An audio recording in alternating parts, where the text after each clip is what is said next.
안녕하세요. 출발 증시와이드 박미라입니다. 오랜만에 문을 연 뉴욕 증시가 나흘 만에 반등에 성공했습니다. 삼리지수가 모두 1% 미만으로 오른 건데요. 경제 지표가 호조를 보인 가운데 부양 기조가 지속될 거란 기대감이 지수를 위쪽으로 끌어올리기도 했습니다. 자, 어제 우리 시장도 양시장 모두 플러스로 마감했죠. 기관에서 매수세가 호재로 작용한 가운데 코스닥 지수도 연고점을 또다시 경신하기도 했습니다. 오늘도 추가 상승에 이어질지 자세한 분석과 전략 도와드릴게요. 자, 5월 29일 수요일 글로벌 헤드라인부터 살펴보고 돌아오겠습니다. 사흘간의 메모리얼 데이 연휴를 마친 뒤 개장한 뉴욕 증시는 일제히 상승했습니다.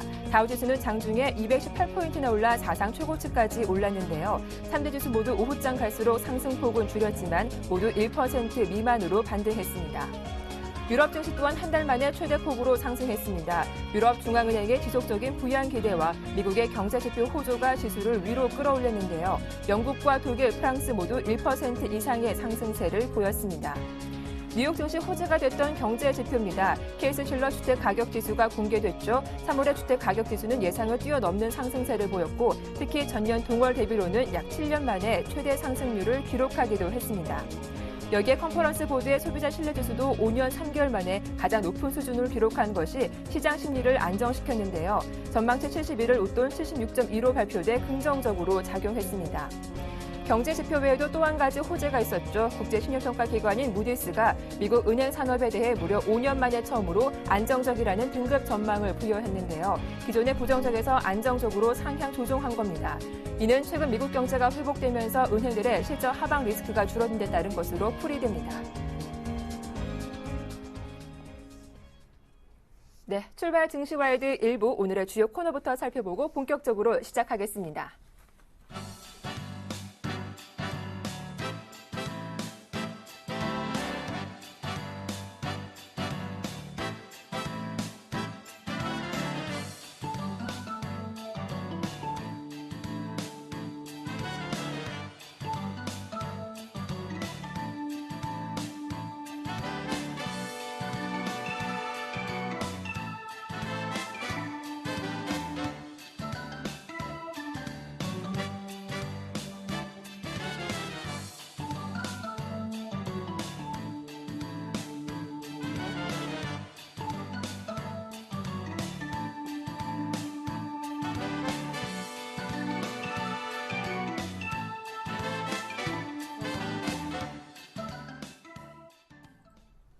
네, 시초가를 통해서 오늘장 공략주 알아보는 시간이죠. 메리츠 정금증권 영동지점의 강정헌 부장과 함께하겠습니다. 안녕하세요.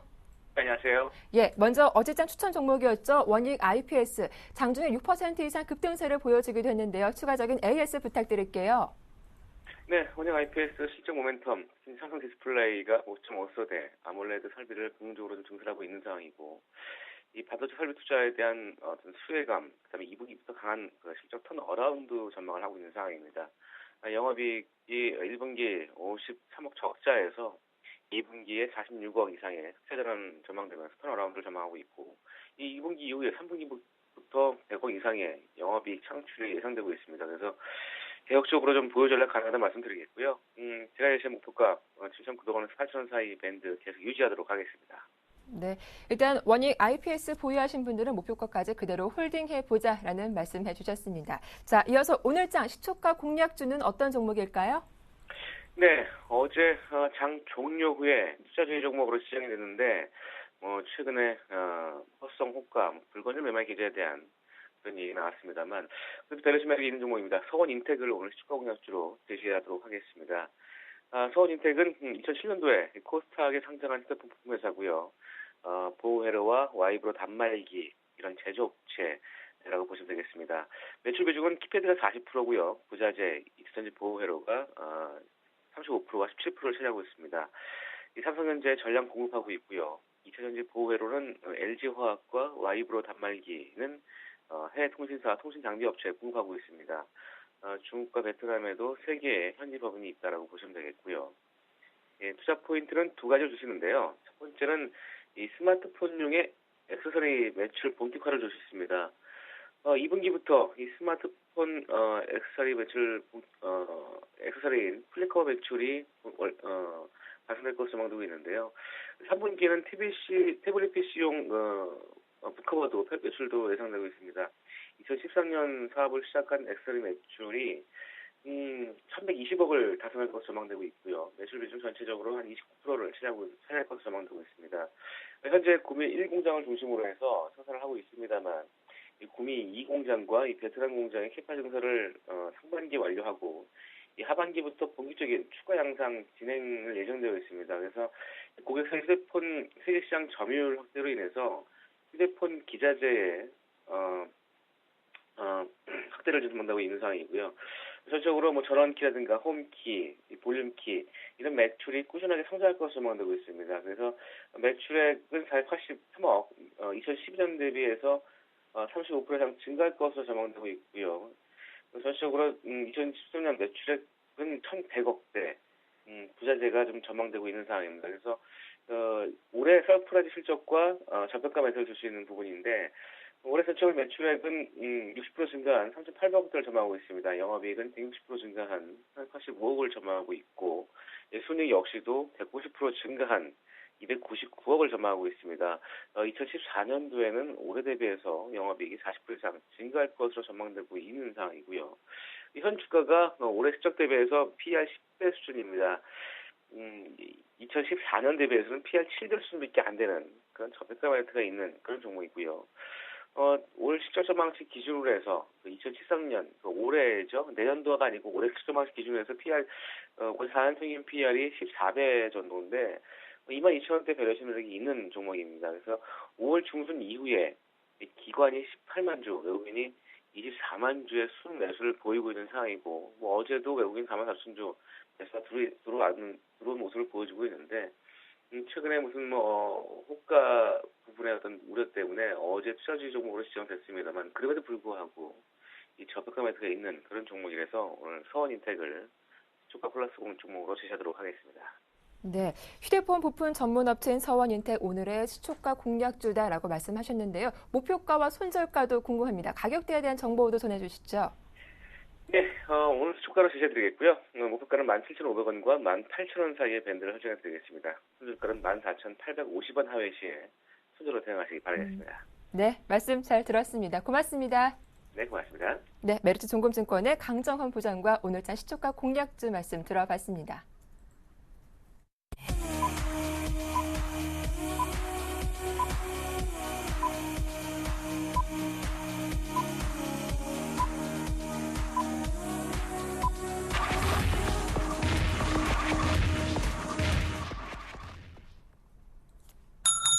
네, 5월 29일 수요일장이 드디어 개장했습니다. 과연 뉴욕 증시 훈풍 이어갈 수 있을지 관심이 주목되고 있는 상황인데요. 자세한 출발 상황은 임형식 전문가 그리고 유스탁의 유창희 대표와 함께하겠습니다. 안녕하세요. 안녕하세요.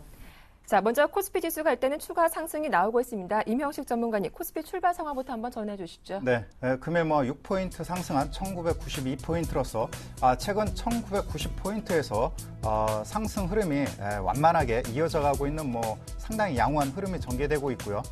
금일 삼성전자 계속해서 150만 원대 전후에서 지루하게 반복되는 모습이 연출되고 있고요. 현대차 여전히 20만 원대를 유지하면서 강보합권을 형성하고 있는 그러한 모습을 보여주고 있습니다. 반면에 한국전력의 경우에는 원전 가동 중단 소식과 함께 전일에 이어 금일도 2% 하락하는 약세 국면이 연출됨으로 인해서 당분간 한국전력의 실적 개선이 좀 차질을 빚을 가능성이 매우 높은 상황이라고 보실 수가 있겠고 기아차, LG화학, 신한지주 등 한국전력을 제외한 여타 시가총액 상위 종목군들이 상당히 양호한 흐름이 전개되고 있고요. LG디스플레이의 경우 최근 들어서 가격 조정을 마무리한 이후 상당히 견조한 반등 모멘텀이 전개되고 있고 현재 내수주에서도 외국인 매수세가 개선되고 있는 모습을 보여주고 있습니다. LG생활건강이 금일도 약 1% 상승한 약 65만 원대 상승 흐름이 전개되고 있고 최근에 전력난 가중 이러한 소식과 함께 다시 한번 복합 에너지를 영위하고 있는 그런 지주회사들의 상승 흐름이 강하게 전개되고 있습니다. SK가 금일 4% 상승한 17만 8천 원대를 강하게 형성하고 있는 모습을 보여주고 있고 GS 역시 다시 한번 반등 모멘텀이 전개되고 있는 모습을 보여주고 있죠. 전반적으로 고른 그러한 소폭의 오름세가 전 업종으로 확산되고 있는 그러한 모습을 보여주고 있습니다. 업종 지수를 보더라 하더라도 섬유의복이라든가 전기가스, 통신업을 제외한 전 업종에 걸쳐서 상당히 견조한 상승 흐름이 전개되고 있기 때문에 금일도 해외 증시 상승에 따른 투자 심리가 호전되고 있다라고 보실 수가 있겠습니다. 네, 이렇게 일단 코스피 지수가 상승폭을 조금 더 키워가고 있는 상황인데요. 이번 니케이 지수도 1.26% 상승으로 출발하면서 이틀 연속으로 플러스권에 움직이고 있습니다. 자, 코스닥 출발 상황도 살펴보도록 할 텐데요.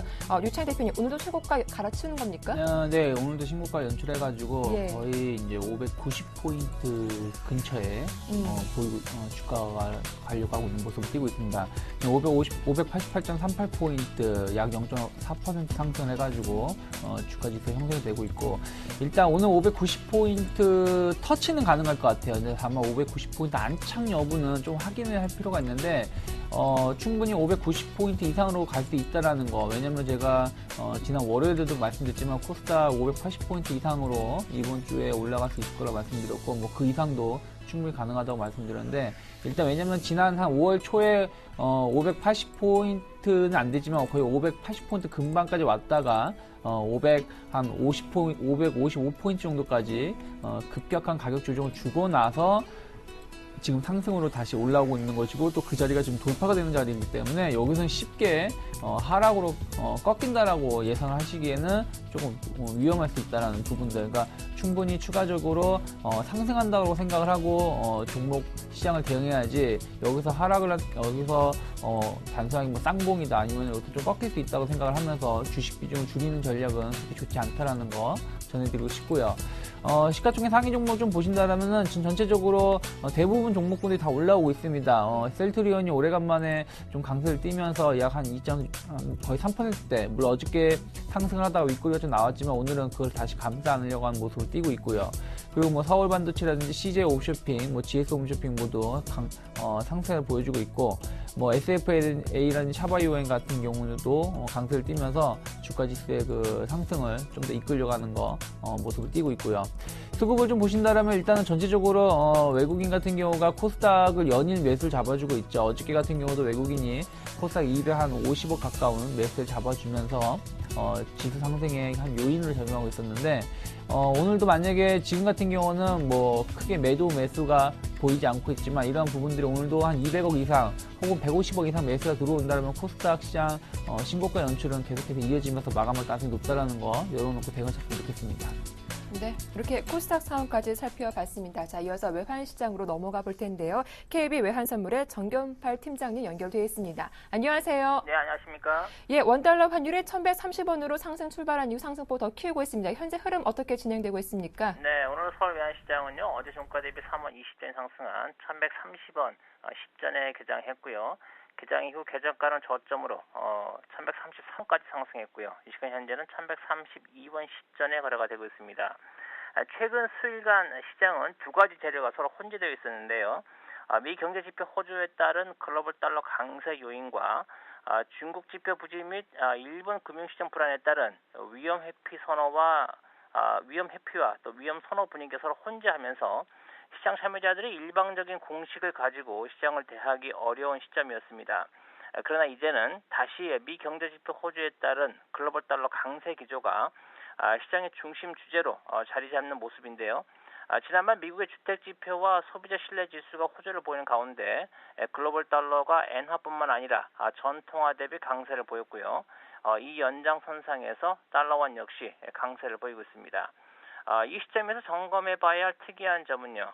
최근 공개된 미 연준의 의사록에서 6월에 양적 완화 축소 가능성을 언급을 했고요. 또 버냉키 의장이 수차례 회의 내에 양적 완화 축소 논의가 가능하다는 점을 시사했음에도 불구하고 달러 강세와 함께 뉴욕 증시와 국제 유가 등 위험 자산 시장 역시 강세를 보이고 있다는 것인데요. 이것은 외환 시장과 위험 자산 시장 참여자들 사이에 미 연준의 출구 전략에 대한 전망이 서로 다르다는 것을 의미한다고 보겠습니다. 외환 시장 참여자들은 미 연준의 양적 완화 축소가 달러와 동향에 의미 있는 영향을 줄 것으로 보고 있는 반면에 위험자산 시장 참여자들은 버냉키 의장 발언 이후 시장의 반응이 다소 과했다는 인식과 함께 버냉키 의장이 매우 완만하게 출구 전략을 시행할 것이라는 기대감을 가지고 있는 것으로 보여집니다. 오늘 이 시간에 위험자산 시장에 대해서 말씀을 드리는 이유는요. 위험자산 시장이 강세를 보이는 와중에도 통상적으로 이를 반영하던 상품 통화들이 약세를 보였다는 것인데요. 미국의 4월 고용지표가 발표된 지난 5월 초만 하더라도 미 경제지표 호조에 따른 뉴욕 증시의 강세는 상품 통화들의 강세로 이어지면서 원화 역시 강세로 이어진 바 있었습니다. 그러나 이번의 경우는 최근에 중국의 부진한 경제지표 때문에 위험자산 시장의 강세에도 불구하고 호주 달러를 비롯한 상품 통화들이 약세를 보였고요. 이를 반영해서 원화 역시 동반 약세를 보였다고 하겠습니다. 이를 통해서 앞으로 달러원의 방향성을 전망하기 위해서 달러 N뿐만 아니라 중국 경제지표와 이에 반응하는 상품 통화들의 동향을 매우 주목할 필요가 있다는 말씀을 드리겠습니다. 달러화와 6개 상대 통화 간의 가중치로 구성된 글로벌 달러 인덱스 동향을 보게 되면 전 고점인 84포인트를 다시 상향 돌파하는 모습인데요.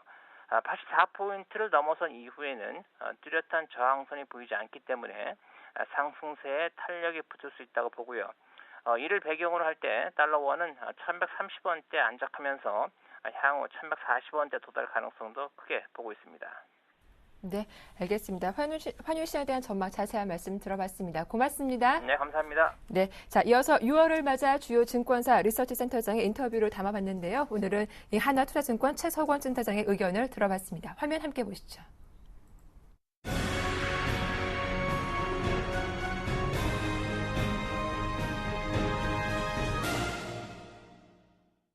6월은 5월에 비해서는 확실히 그 시장 환경이 좋아지는 상황입니다. 그래서 박스권에서 크게 탈피하진 못하겠지만 저점을 계속 올려갈 거라고 생각을 하고 저희들이 제시하는 예상 밴드는 1950에서 2050 정도로 보고 있습니다.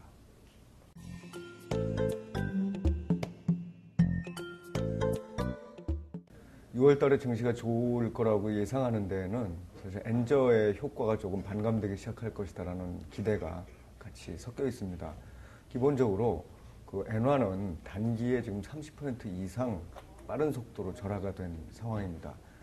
추가적으로 엔화가 절하가 됐을 때 일본에서는 이제 갖가지 문제가 나타날 수 있는데 그 가장 대표적인 현상이 금리 상승입니다. 현재 단기적으로 일본의 금리는 한 20bp에서 30bp 정도 만기별로 상승한 상태고 이러한 부분들이 지속이 되면 결국 대규모 일본 국채의 이자 부담 문제가 이제 발생하게 됩니다.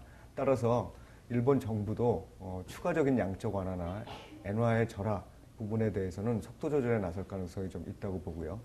또한 그 미국 등 선진국들이 계속적으로 양적 완화를 같이 하고 있는 상황이기 때문에 추가적인 엔저가 조금은 이제 막히는 상황이 될 거다. 이렇게 되면 지금까지 반영됐던 엔저에 대한 공포라든지 불안감들이 국내 시장에서는 좀 해소되는 방향으로 나갈 수 있다고 판단하고 있습니다.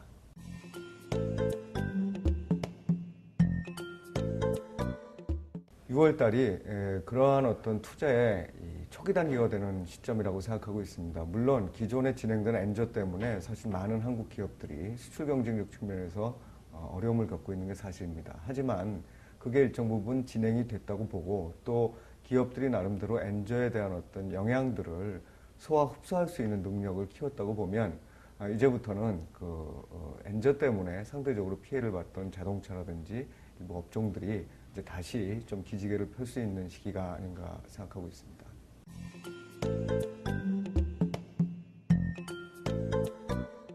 네, 결론적으로 미국의 출구 전략에 대한 논의는 아직 시기상조라고 생각하고 있습니다. 여러 가지 미국의 경제 지표들이 좋아지고 있습니다. 제조업의 경쟁력도 좋아지고 또 주택시장 쪽도 상당히 이제 나아지고 있는 것 같습니다. 하지만 결국 그 통화정책과 관련해서 가장 핵심적인 부분은 통화 승수가 과연 올라가느냐. 그러니까 다시 말하면 그 중앙은행이 돈을 풀고 그게 시장에서 회전이 되느냐가 중요한데 아직까지는 그런 징후가 관찰이 되고 있지 않습니다. 이런 얘기는 결국 과거처럼 소비가 늘어나면서 인플레이션이 조기에 나타날 가능성이 매우 작다는 얘기가 되겠죠.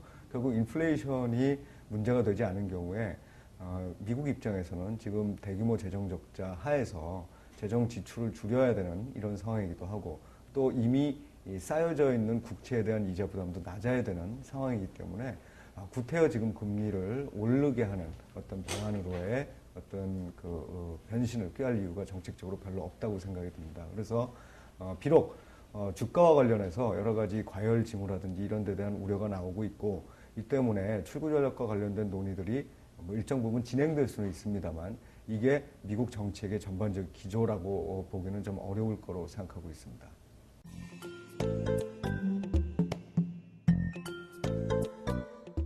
예, 그 부분도 역시 좀 긍정적인 부분인데 뱅가드가 지금 전체적으로 보유 물량의 75% 정도를 줄인 상태입니다. 그래서 현재 한 2.7조 원 정도의 추가 매도 물량이 남아 있습니다.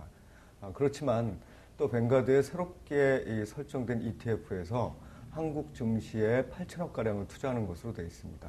이렇게 보면 한 1.9조 원 정도의 뱅가드 매도 물량이 남아 있는 상태고 매주 한 4천억 원 정도를 순매도했다는 점을 감안을 하면 결국은 앞으로 한 4주 정도 지나고 나면 뱅가드와 관련된 이슈는 많이 수그러들 거다 생각하고 있습니다. 특히나 이런 부분들이 이미 반영이 돼서 그 시장에서도 그 외국인들의 일방적인 매도세가 많이 약화되어 있는 상황입니다.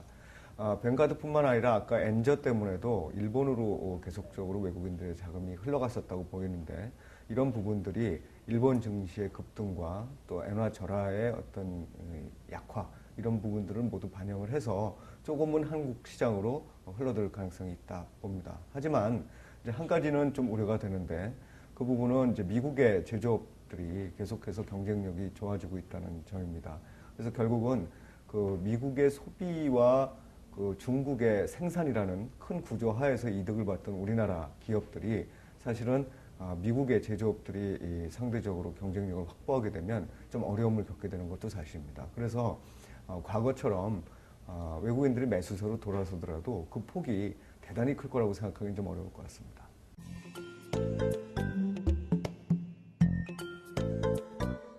국내적으로는 엔저라든지 아니면 전반적인 글로벌 양적 완화에 대응해서 5월 달에 금리를 인하를 했는데 그러한 금리 인하 기조가 여전히 이어질 수 있느냐가 굉장히 중요한 포인트가 될 것 같습니다. 그래서 6월 초로 예정되어 있는 금통위에서 과연 어떤 결정을 내리고 어떤 의사를 밝힐 것인지가 아마 중요한 이슈가 될 거로 생각하고 있습니다.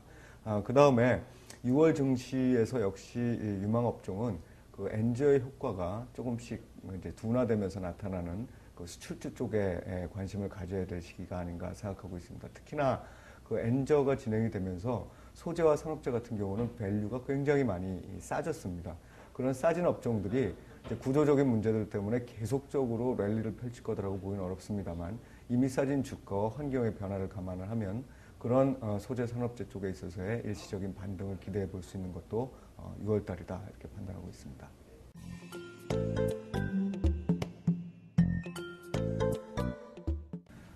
코스피에 비해서 코스닥이 상대적으로 좋았던 거는 글로벌 주식시장이 상당히 이제 좋은 환경 하에서 코스닥 시장에는 코스피 시장이 가지고 있는 소재 산업재라든지 금융 부분과 같이 전통 산업들이 포함되어 있지 않았기 때문입니다.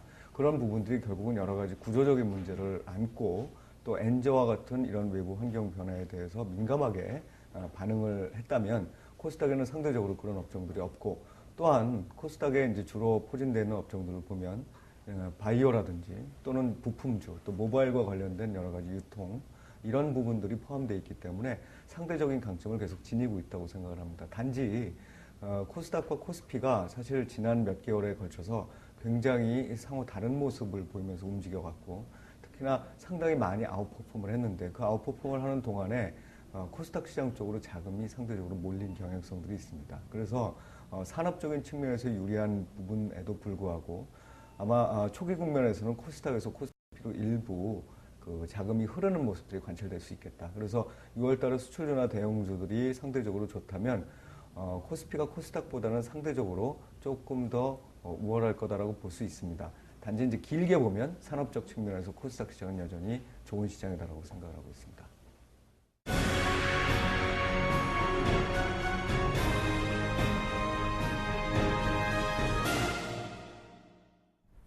네, 현재 외국인의 매수 규모가 확대되면서 코스피 지수가 1998포인트, 2000포인트까지 불과 2포인트 정도 남겨두고 있는 상황입니다. 자, 오늘의 특징 및 이슈 테마주 분석하도록 할 텐데요.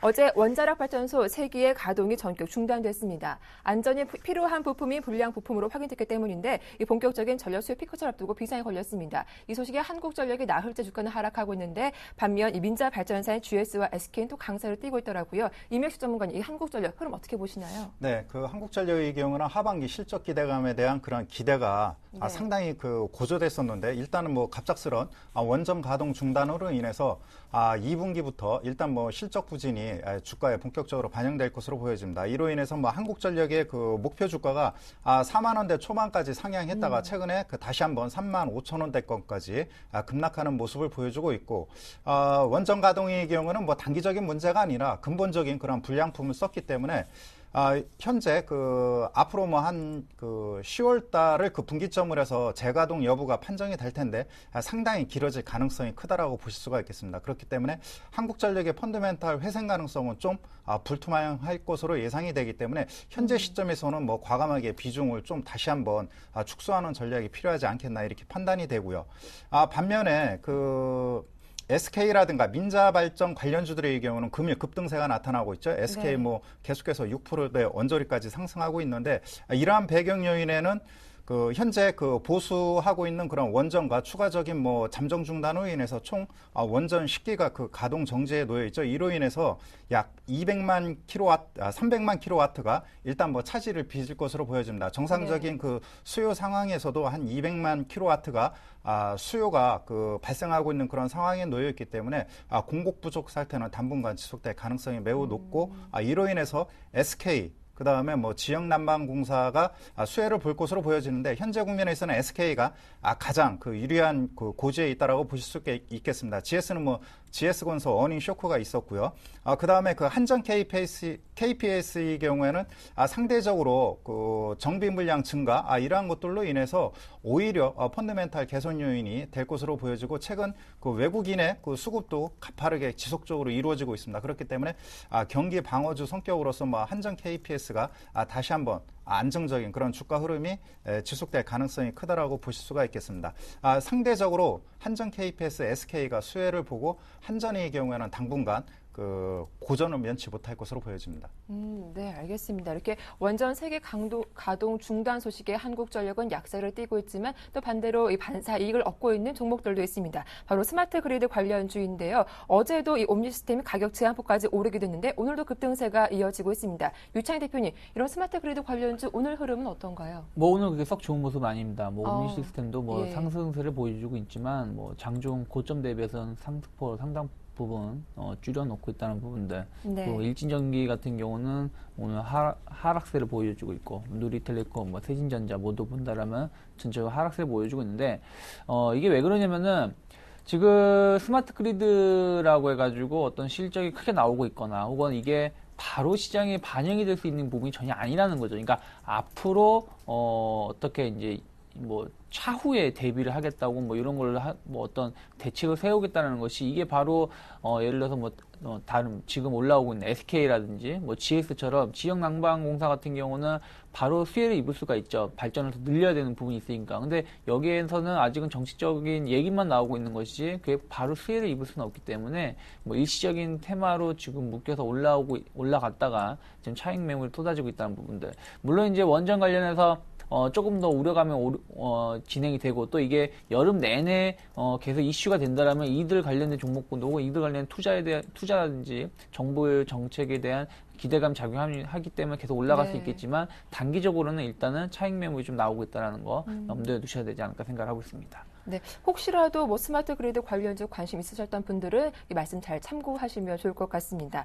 자, 오늘 STX 그룹주 주가가 급등세를 보이고 있습니다. 이 산업은행의 STX 페노션 인수 절차가 마무리돼 간다는 보도가 나오면서 관련 주가가 동반 상승세를 보여주고 있는데요. 이명식 전문가님, STX 그룹주 한번 점검해 주십시오. 네, STX 조선해양을 비롯해서 STX 페노션, STX 그룹 관련주가 전반적인 강한 상승 흐름이 전개되고 있는데요. 네. 일단은 STX 페노션에 대한 산업 은행 인수가 결정이 됐죠. 최종 결정이 났고 출자 전환 후 인수하는 방향으로 이루어짐으로 인해서 STS 페노션의 그 대주주 지분은 완전 감자가 이루어질 것으로 보여집니다. 소액주주도 일정 부분 피해가 가겠죠. 일단은 그 법정 관리가 아닌 그런 그 출자 전환을 통한 그런 인수로 선회한 그 배경 요인은 법정 관리에 들어가면은 채무를 동결하게 됩니다. 그렇다면 하청업체 내지 중소형 업체까지 연쇄부도까지 나타날 수 있는 그런 상황에 놓여 있기 때문에 정부에서 강력하게 산업은행의 인수를 권고한 것으로 알려지고 있고 이와 더불어서 그 금호산업도 그 최근 들어서 강한 상승 흐름이 전개되고 있죠. 그 난강토건이라든가 일부 건설주도 강한 상승 흐름이 전개되고 있는데 전에 말씀드린 바와 같이 금호산업의 경우에도 금융당국에서 그 삼상 폐지를 반대하고 있는 그런 상황에 놓여 있습니다. 그렇다 보니까 구주정 관련 종목군들이 전방위적으로 그 상승하는 그런 모습을 보여주고 있죠. 일단은 뭐 유동성 개선과 그 회생 기대감, M&A 여러 가지 그 긍정적 모멘텀이 반영되고 있는데 다분히 심리적 요소가 크다라고 보실 수가 있겠죠. 그렇기 때문에 펀드멘탈을 확인하고 대응할 필요가 있겠고 현재는 트레이딩 관점에서 대응할 볼 필요가 있다라고 여겨집니다. 네, 일단 트레이딩 관점에서 대응해 보자라는 말씀해 주셨습니다. 다음 살펴볼 종목이 메리츠 화재인데 좀 안 좋은 소식이 나왔습니다. 고객 정보 유출 소식에 닷새 만에 하락세를 보여주고 있는데 이런 부분 굉장히 민감하게 작용하는 소식이기도 하죠. 이미수 전문가님, 메리츠 화재는 어떤가요? 네, 그 메리츠 화재 자체적으로는 뭐 상당히 그 보수적으로 경영을 하고 있기 때문에 그 뭐 안전한 그런 그 기업 중에 하나입니다. 그러나 그 고객 유출로 인해서 다시 한번 그 피해가 발생할 가능성이 큰데 이러한 일이 그 매번 그 다반사로 이루어지고 있죠. 최근에 뭐 빅데이터 이러한 것들의 중요성이 그 부각되고 있는데요. 중요한 것은 이러한 그 고객 유출 사건이 지금까지는 미미했지만은 그 소송으로 번질 가능성이 큽니다. 그렇기 때문에 대기업들도 고객 명단과 관련된 이쪽 보안에 좀 그 뭐랄까 집중을 해야 될 필요가 있겠고요. 현재 시점에서는 크게 주가가 뭐 동요되지 않고 있는 그런 모습이라고 보실 수가 있겠고 전반적으로 뭐 보험 섹터의 경우에는 다소 그 시장에서 소외되는 그런 모습이 계속해서 반복되고 있다라고 보실 수 있겠습니다. 네, 자 이어서 강원랜드도 살펴보겠습니다. 자 오늘도 또다시 52주 신고가를 쓴 종목들이 나오고 있는 상태인데요. 일단 연일 52주 신고가 쓰고 있는데 호재가 많았습니다. 확대 개장 기대감이 나오면서 주가에는 긍정적으로 작용하고 있는데 강원랜드 흐름도 좋은데요. 네, 강원랜드의 경우 그 증설 효과로 인해서 최근에 뭐 52주 신고가가 나타나고 있죠. 그리고 중국 그 여행객이 급증하고 있고요. 카지노 그 업황이 한 6월부터 그 9월까지가 최대 성수기라고 합니다. 그렇기 때문에 강원랜드의 경우는 최근 수년간 억눌렸던 그러한 그 증설이 이제 막 주가에 본격적으로 반영되는 그런 시기이고요. 하반기에 매출액과 영업이익이 기본으로 뭐 50% 이상 급증한다고 하니까요. 현재 국면에서는 뭐 상당히 긍정적인 주가 흐름이 하반기 내내 이루어질 것으로 보여집니다. 차트를 보신다 하더라도 일단은 그 의미 있는 그러한 그 상승 흐름이 전개되고 있죠. 작년 11월 달 대량 거래가 분출된 이후 장기 박스권을 돌파한 그런 상황에 놓여 있기 때문에 적어도 뭐 시간이 걸리겠지만 37,800원, 4만 원대를 향한 주가 상승이 이어져 갈 가능성이 매우 높다라고 보실 수 있겠습니다. 네, 이렇게 강원랜드까지 저희가 특징주 정리를 해봤습니다. 이 제주에서 또다시 진드기 바이러스 의심 환자 사망 소식이 전해지면서 주춤하던 진드기 관련주가 또다시 강세를 띠고 있는데요. 유창희 전문가님 어떻습니까? 진드기 관련주들이 많지는 않아요. 우리나라에 뭐 이게 뭐 갑자기 뭐 발생한 거라서 또 이게 뭐 대책이 없죠. 그러다 보니까 뭐 관련주들이 많지는 않은데 일단은 뭐 외부가 산이라 등산이라든지 아니면은 뭐 이렇게 들판 이런 데 외출할 때 쓰는 뭐 모기 퇴치제라든지 아니면은 벌레 물렸을 때 그걸 좀 하는 거 방지하는 스프레이 에어졸 관련된 걸 판매하는 뭐 웰크론이라든지 뭐 대한유폐용품 같은 경우 종목군들이 좀 2에서 3%대 강세를 좀 띄고 있고요. 또 이제 집안에서 이제 그 청소 관련 필터 관련된 뭐 크레인 사이언스 같은 경우도 뭐 소폭 상승을 보여주고 있는데 진드기 관련주들은 조금 이제 물론 그거와 관련해서 사망자가 몇 분이 나오셨는데 그로 인해 가지고 이게 확산이 되는 게 아니기 때문에 그러니까 예를 들어서 뭐 어떤 AI 바이러스라든지 이런 조류 조건 같은 게 제일 위험한 게 뭐냐면은 그 사람 대 사람 혹은 뭐 동물에서 사람으로 이렇게 전염이 확산될 수 있다는 불안감과 그로 인해서 그 관련된 뭐 백신주라든지 어떤 제약이라든지 이런 게 판매가 증가했을 때는 기대감이 있지만은 진드기 관련된 거는 어떻게 뭐 우리가 외출 자제 잘 관리를 한다라면 충분히 해소가 될 수 있고 또 이게 뭐 급격히 확산되는 건 아니기 때문에 좀 상승에 좀 제한이 걸릴 수 있다라는 거. 대한유판 같은 경우 본다라면은 최근에 5,000원대에서 10,000원대까지 올라왔지만 그 이상 올라가기에는 조금 부담감이 있다는 부분들, 또 이게 올라왔던 것은 또 AI 관련해서도 같이 올랐던 부분도 있었다라는 거. 또 웨이크론 같은 경우 보신다라면은 3,500원대에서 지금 올라가지 못하고 계속해서 박스권을 모이고 있다는, 변동성만 주고 있다는 것은 좀 진드기 관련된 종목군들은 상승이 좀 제한될 수 있다는 거 열어놓고 대응해야 되지 않을까 생각을 하고 있습니다.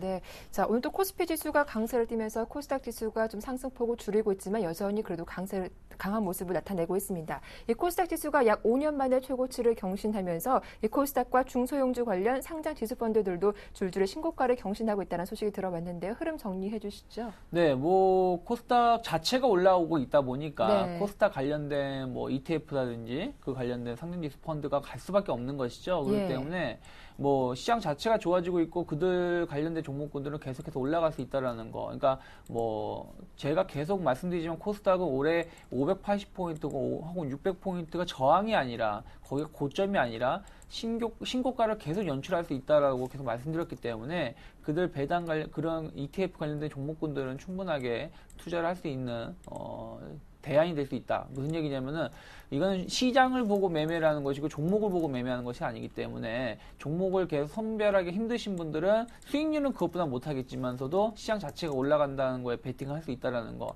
유효한 전략이라고 생각을 하고 있습니다.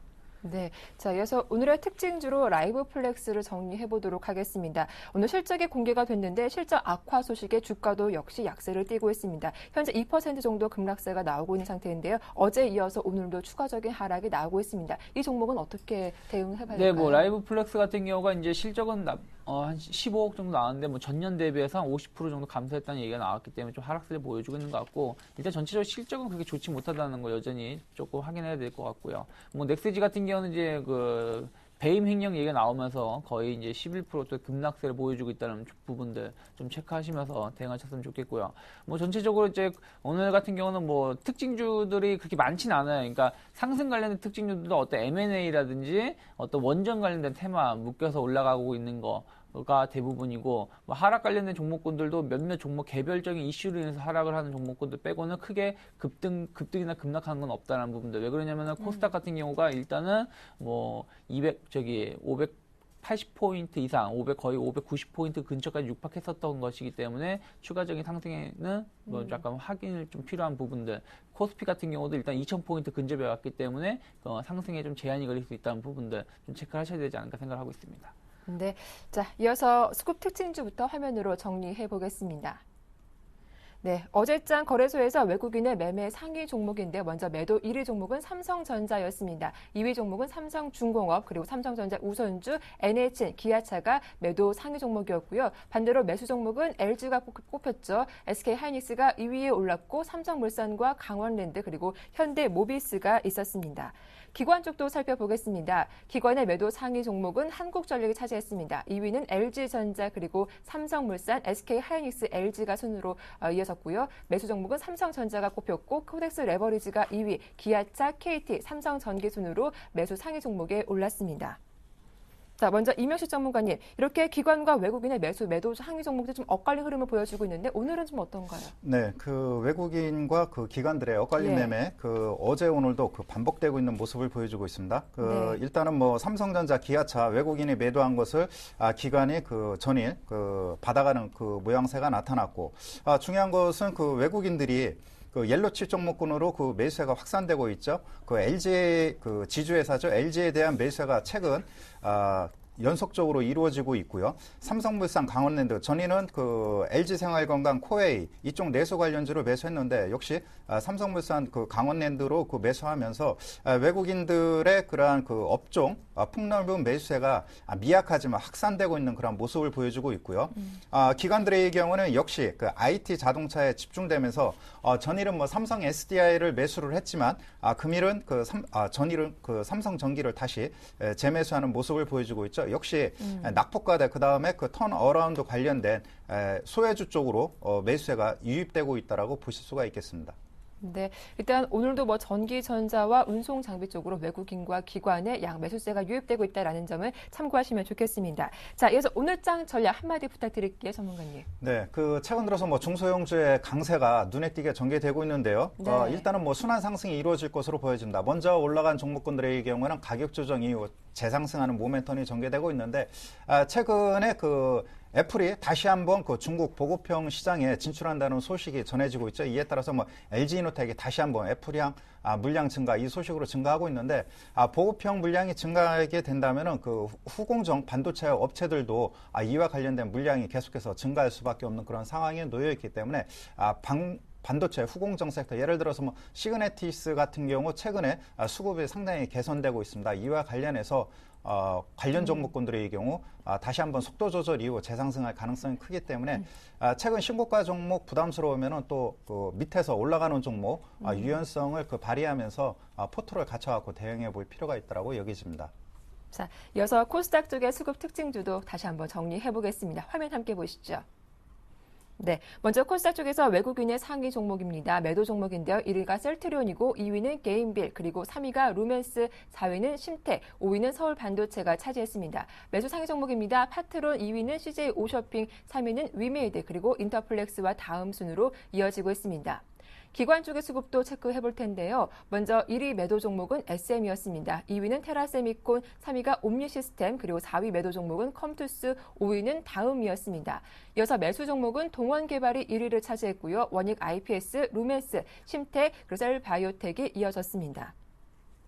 자, 셀트리온 같은 경우는 어제 외국인의 매도 상위 종목이 오르게 됐지만 오늘도 좀 주가는 강세를 띠고 있습니다. 특징도 정리해 볼까요? 네, 일단 뭐 외국인들 매수 네. 상위 종목을 보신다면 일단 코스닥 자체가 신고가를 보이고 있다 보니까 네. 추세적으로 계속 올라오고 있는 종목군들 매수를 좀 잡아주고 있다는 거. 특히 파트론에 대한 사랑이 계속 끊임없이 이어지고 있다는 거 좀 체크하셨으면 좋겠고요. 그러면서 파트론이 어저께 같은 경우 이제 신고가를 좀 연출했었다는 부분들, 뭐 추가적인 상승도 열어난다라는 거 체크하시고, 뭐 CJ 옵쇼핑이라든지 뭐 위메이드, 인터플렉스 모두 보신다라면은 변곡 위치에서 추가적인 상승을 열어놓고 있는 위치에서 매수가 들어오고 있다는 거 놓으셨으면 좋겠고요. 네. 코스닥 시장 같은 경우는 이제 그 기간 같은 경우죠. 기간 같은 경우는 약간 이제 그날 그 시세 흐름에 따라서 테마주라든지 아니면 어떤 실적에 대한 기대감으로 좀 힘있게 들어오는 모습들, 뭐 원익 IPS 같은 경우 그런 모습을 좀 띄고 있다고 볼 수 있겠고요. 뭐 루멘스 같은 경우도 뭐 LED 관련된 거, 뭐 심텍 같은 경우도 뭐 비슷한 다른 뭐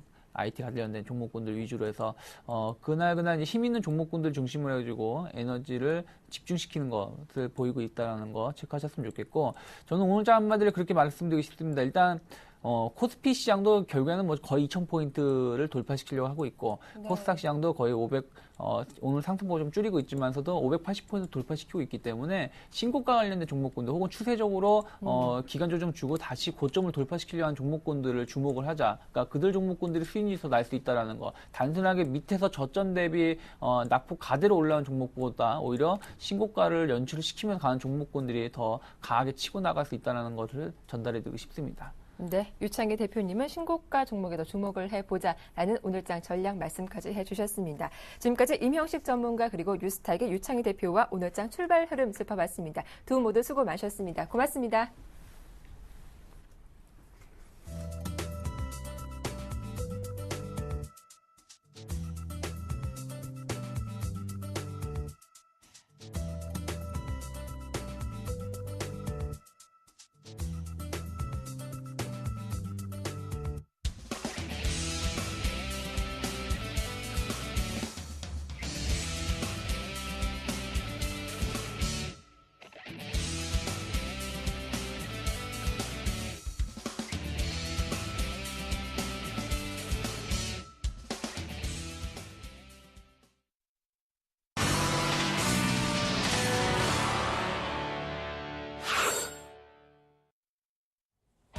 안녕하세요. 주식승천 AS센터 김혜영입니다. 이 시간에는 밤 10시에 방송되는 서울경제TV 간판방송 주식승천 멘토들의 포트폴리오를 확인하고요. 전일 관심주를 또 AS하는 시간도 함께 가져봅니다. 자, 먼저 전일 화요일에는 정대희 멘토와 김현금 멘토가 포트 대결을 펼쳤습니다. 먼저 정대희 멘토의 포트폴리오부터 확인합니다. 자, 정대희 멘토 두 자리대의 수익률이 현재 두 종목입니다. 인터플렉스가 18%, 원익 IPS가 20%, 위메드 역시 20%대의 수익률입니다. 의견은 모두 보유하자라는 의견이고요.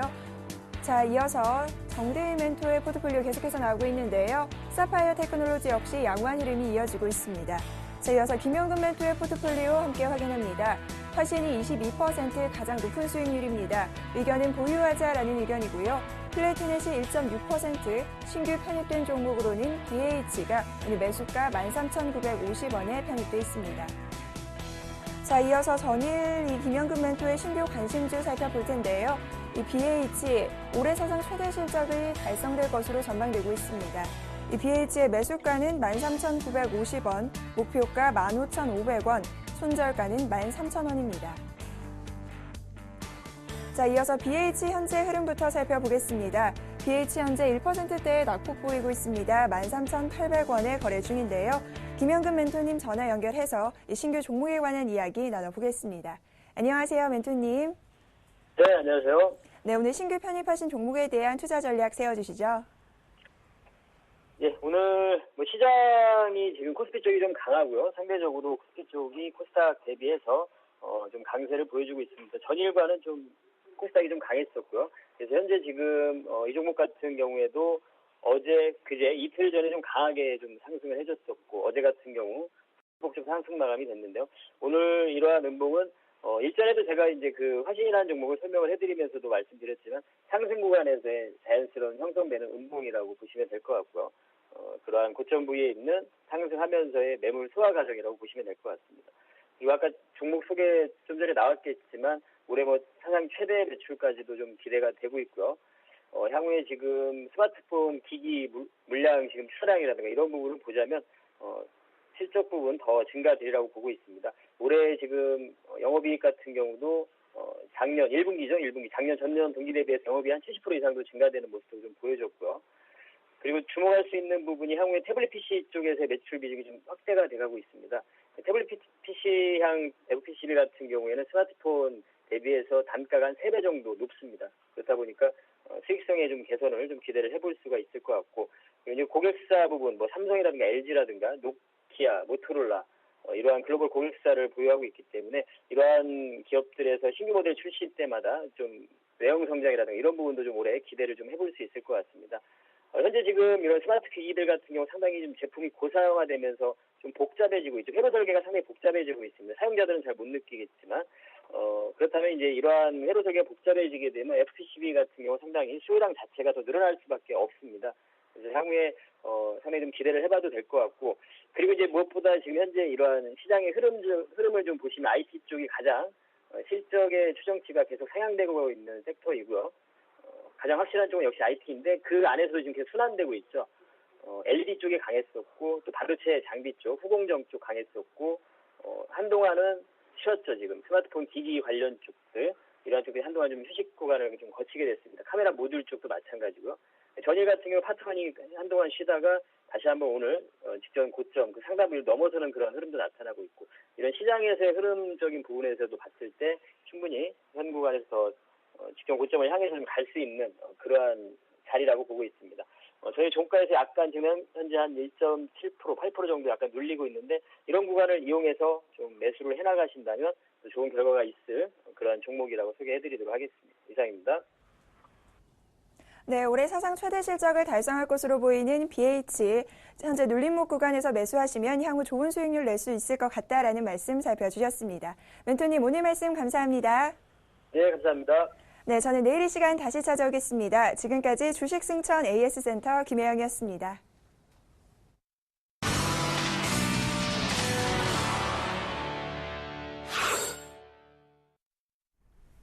네, 글로벌 이슈에 대한 숨은 의미를 찾아보는 시간이죠. 오늘 순서는 IM투자증권의 김동섭 이사와 함께하겠습니다. 안녕하세요. 네, 안녕하세요. 예, 글로벌 경제가 회복 국면에 있다는 징후가 속속 나오고 있습니다. 그동안 은행에 돈을 쌓아두기 바빴던 유럽은행이 다시 투자에 나서고 있다고요. 유럽의 그 시중은행에서 그 ECB 중앙은행에다가 쌓아놨던 돈이 작년 9월에 1조 4,200억 유로 정도 됐었거든요. 근데 이 돈이 서서히 시장에 좀 흘러나오고 있는 모습이 간축이 되고 있죠. 프랑스계 소시에테 제너럴 같은 경우에도 약 30% 정도가 그 시점 대비로 줄었고요. 바클레이지도 약 45% 정도가 줄어든 상황입니다. 근데 제가 지난번에 그 유로존이나 미국은 한 번 더 경기 부양책을 해야 되는데 그것이 이제 금리 예치 금리를 마이너스로 해서 은행에 있는 돈을 시중으로 내보내는 그런 역할을 해야 한다라고 말씀드렸었는데 금리가 내려오기도 전에 벌써 돈이 나오기 시작했다는 거죠. 자, 그 얘기는 이제 시장이 금융 시스템에 대한 이제 불안감을 떨쳤다라는 부분을 한번 생각해 볼 수 있고요. 또 하나는 그 위험자산 선호도가 굉장히 커졌다라는 생각을 해봐야 될 것 같습니다. 미국 같은 경우는 사실 그 지난번 돈 풀어준 것 중에서 18% 정도만 금융권에 들어왔다고 하는데도 불구하고 주가가 15,000까지 갔다면 나머지 돈까지도 시장에 진입하기 시작한다면 시장은 엄청난 상승이 대기되고 있다라는 것을 나타내는 것이 아니냐라는 부분이고요. 그것 때문에 그런지 유로존도 어디 고점을 돌파하는 모습이 나왔다는 것은 상당히 긍정적으로 바라봐야 되지 않을까 이렇게 판단할 수 있을 것 같습니다. 네, 자 최근 일본 금융시장의 변동성이 확대되고 있습니다. BOJ 의사록에서도 일본 국채금리 상승에 대한 우려감을 확인한 바 있는데요. 일본 국채 투매가 지속될 거란 전망도 나오고 있더라고요. 일본 국채 투매의 네. 근본적인 이제 원인을 본다면요. 일본 아마 외부 대부분의 그 투자가들은 거의 알 거예요. 일본의 국채가 GDP 대비로 245% 정도 된다라는 거. 근데 사실 245% 그러면 이제 별로 그렇게 와닿지 않죠. 근데 이거를 돈으로 환산을 해볼 필요성이 있는데요. 보면은 그 약 1,000조 엔 정도 됩니다. 1,000조 엔인데 그게 245% 정도 되는 거죠. 근데 이자 비용을 계산하면 1%, 금리 1%에 10조 엔 정도 된다니까요. 우리나라 돈으로 약 110조 정도 됩니다. 그러니까 일본 정부가 이자를 갚는 그런 상황이 계속 연출되기 때문에 어떻게 보면 정책을 피는데 굉장히 부담스러운 상황이 됐다라는 걸 나타내고 있고 그런 것 때문에 카일 베스 펀드 매니저 같은 사람은 2년 내에 일본 국채가 무너질 것이다라는 부분을 얘기하고 있죠. 결국 일본 정부에서 부담해야 될 비용이 너무 많기 때문에 이것이 결국 잠재적 악재로 작용할 거고 투자가들로 하여금 국채를 팔 수밖에 없는 그런 상황이 되는 것이 아니냐 이렇게 좀 얘기가 나오고 있고요. 제가 볼 때도 국채에 대해서만큼은 일본이 좀 조심을 해야 되지 않느냐. 그것 때문에 사실은 미국 달러가 강달러가 되더라도 일본 엔화가 추가적 약세를 못 가는 이유 바로 거기에 있다라고 말씀드릴 수 있을 것 같습니다. 네, 이어서 일본 이야기 좀 더 해볼 텐데요. 이 15,000선까지 올랐던 니케이 지수가 빠지면서 그 자금이 아시아로 갈 것이라는 주장이 제기가 됐습니다. 그 부분에서는 어떻게 보시는지 의견 부탁드릴게요. 아시아로 올 수밖에 없는 게 이제 일본 주가를 끌어올린 것은 결국 헤지펀드거든요. 헤지펀드들이 패스트머니라는데 이 패스트머니가 시장으로 계속 유출되고 있는 그런 상황이라면 그 돈은 결국 갈 수 있는 곳이 엔화 약세에서 강세로 돌변했을 때 이익이 될 수 있는 나라로 갈 확률이 굉장히 높다라고 판단해야겠죠. 그렇다면 거기에 해당될 수 있는 나라는 우리나라가 굉장히 유일한 나라 중에 하나일 것이다라는 생각을 해봐야 될 것 같고요. 그 얘기는 결국 일본 자금이 우리나라 쪽으로 흘러들어올 확률을 열어두고 보시는 게 맞다라고 말씀드릴 수 있고요. 우리나라 장이 이제 한번 물 만난 고기처럼 주가가 한번 크게 뛸 수 있는 공간을 열는 것이 아니냐라는 생각을 해봐야 될 것 같습니다.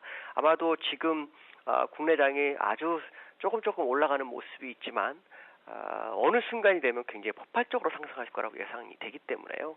추가적 상승 한번 기대해 볼 만하다라고 말씀드릴 수 있을 것 같습니다. 네, 자 오늘 코스피 지수가 바로 2,000선 코앞에서 무너지고 있는 상황이기도 한데요. 1997포인트대 계속 움직임이 나오고 있죠. 오늘 키포인트는 어떤 게 있을까요? 오늘 역시 그 외국인들이 사실 어저께 현물을 금액 대비로는 팔았어요.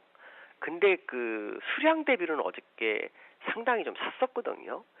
그 얘기는 결국 외국인들이 시장에서 초대용주를 팔고 중대형주 쪽에 몰리고 있다라는 부분이거든요. 결국 시장을 이끌어가는 외국인들이 상당히 중요하기 때문에 수급적으로 외국인들의 매수세가 좀 더 강해지는지, 오늘은 금액 대비로 한 580원 매수하는데 추가적 매수세가 얼마나 강하게 들어오는지 좀 확인하셔야 될 것 같고요.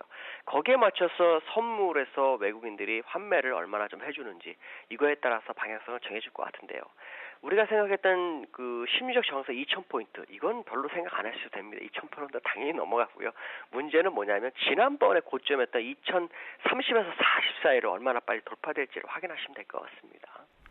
네, 오늘 말씀 잘 들었습니다. 고맙습니다. 네, 감사합니다. 네, IM투자증권의 김동섭 이사와 함께했습니다. 자, 출발 증시와이드 1부 순서는 여기서 마감하고 저희는 잠시 후 2부로 다시 인사드리겠습니다. 함께해 주셔서 고맙습니다.